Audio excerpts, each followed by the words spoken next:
Assalamualaikum warahmatullahi wabarakatuh. Salam sejahtera untuk kita semua. Bagaimana kabar Bapak Ibu, para PNS, P3K, TNI, Polri maupun para pensiunan?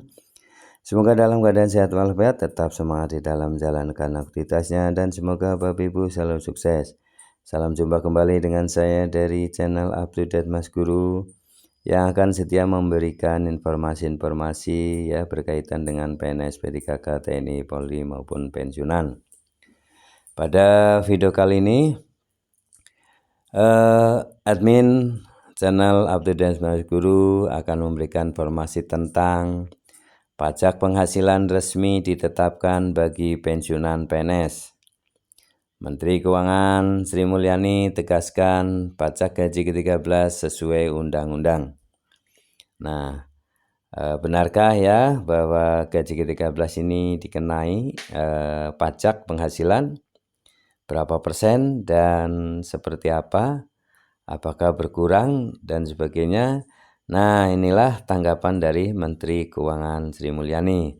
Simak video ini hingga selesai agar Bapak Ibu bisa mendapatkan kejelasan dan kepastian tentang pajak penghasilan dari gaji ke-13. Apakah dipotong? Nah, ikuti terus ya. Simak video ini hingga selesai. Silakan Bapak Ibu untuk memberikan subscribe, like, isi komentarnya. Mari kita simak informasi selengkapnya. Dari Klik Pendidikan, pemerintah Indonesia telah mengeluarkan peraturan penting yang mengatur pemberian tunjangan hari raya, THR, dan gaji ke-13 bagi aparatur negara termasuk pensiunan PNS. Beberapa poin penting mengenai gaji ke-13 ya yang wajib diketahui pensiunan PNS dalam Peraturan Menteri Keuangan Nomor 23 Tahun 2025, di mana terdapat sejumlah ketentuan yang akan mempengaruhi cara pembayaran dan kewajiban pajak bagi pensiunan. Salah satu poin yang menarik perhatian adalah keputusan bahwa gaji ke-13 dan tunjangan hari raya yang diterima pensiunan PNS akan dikenakan pajak penghasilan. Loh, ini kalau kena pajak berarti berkurang ya.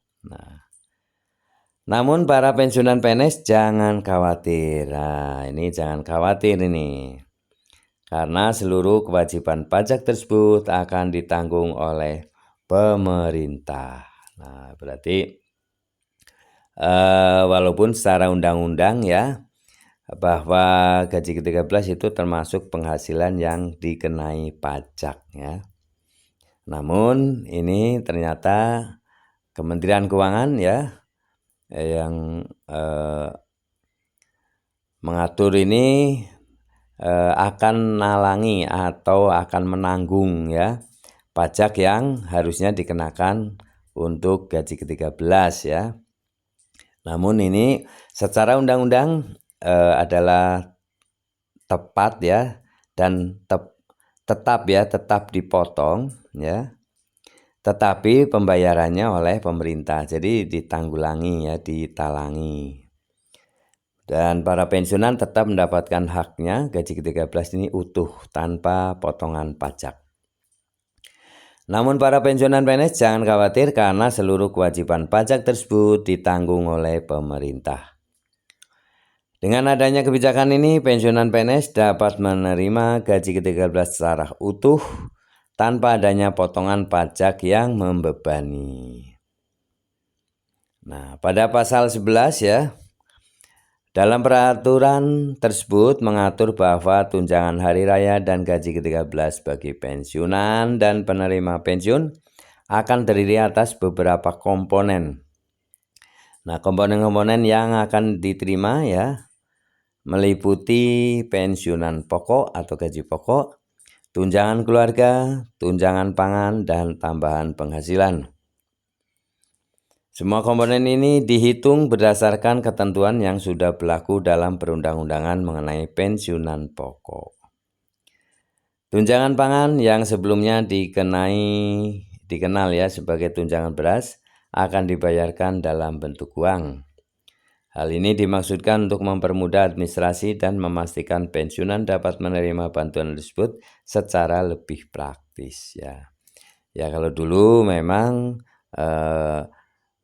pensiunan itu mendapatkan tunjangan pangan yaitu beras ya, 10 kilo ya, ditimbang ini saat admin juga waktu masih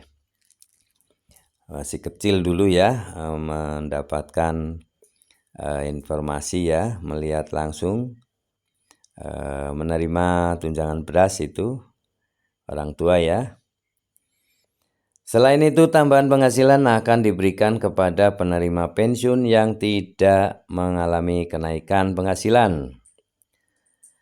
Jika kenaikan penghasilan pensiunan kurang dari 12% atau bahkan mengalami penurunan, maka mereka berhak mendapatkan tambahan penghasilan tersebut. Pajak penghasilan gaji ke-13 yang menjadi perhatian banyak pihak adalah mengenai kewajiban pajak penghasilan atas gaji ke-13 dan tunjangan hari raya yang diterima oleh pensiunan.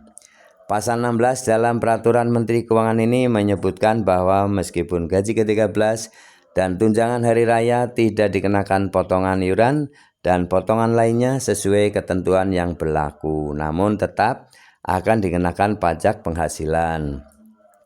Pajak penghasilan tersebut akan dihitung berdasarkan ketentuan perundang-undangan yang berlaku. Dan menariknya, pembayaran pajak ini akan ditanggung oleh pemerintah. Dengan demikian, pensiunan PNS yang menerima gaji ke-13 atau tunjangan hari raya tidak perlu khawatir mengenai potongan pajak yang harus dibayarkan karena seluruh kewajiban pajak akan ditanggung oleh negara. Kapan gaji ke-13 dibayarkan? Berdasarkan pasal 15 ya, gaji ke-13 direncanakan untuk dibayarkan paling cepat pada bulan Juni 2025. Ini berarti para pensiunan dapat menantikan pembayaran gaji ke-13 mereka di pertengahan tahun ini ya, tahun 2025 yaitu bulan Juni. Bagi penerima PNS, pemahaman terhadap iuran ini sangat penting.